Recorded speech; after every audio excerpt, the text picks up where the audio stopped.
Halo Sobat Bola Mania, kembali lagi di BRC Official.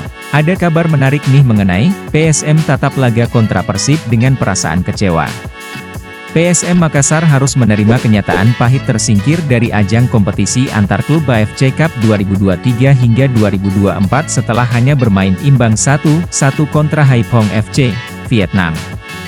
Meski masih menyisakan satu pertandingan lagi melawan wakil Malaysia, Sabah FC, hasil imbang lawan Haiphong membuat PSM dipastikan gagal lolos ke babak semifinal AFC Cup 2023 hingga 2024 zona ASEAN. Jumlah 7 poin yang dimiliki PSM sudah tidak mungkin lagi untuk mengejar Sabah FC yang dipastikan lolos ke semifinal zona ASEAN setelah menggasak wakil Singapura, Hougang United 1-4. Pelatih PSM Bernardo Tavares mencoba berlapang dada menerima kenyataan timnya gagal lolos ke semifinal AFC Cup 2023 hingga 2024 zona ASEAN.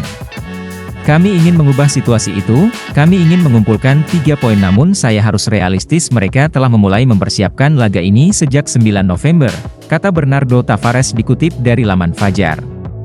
Meski begitu, pelatih asal Portugal itu tetap mengapresiasi perjuangan para pemain yang tampil fit menghadapi Haiphong FC, namun saya senang dengan para pemain, kami memang membuat beberapa kesalahan dan terkadang ketika kami membuat kesalahan lawan bisa mencetak gol itulah yang terjadi hari ini, tuturnya.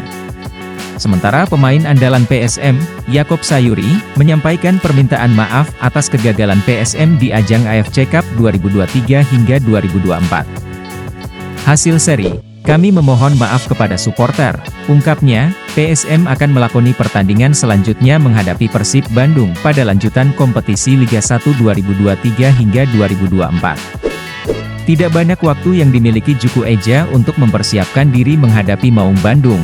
Nah itu dia Sobat Bola Mania untuk update kabar kali ini. Bagaimana pendapat kalian Sobat?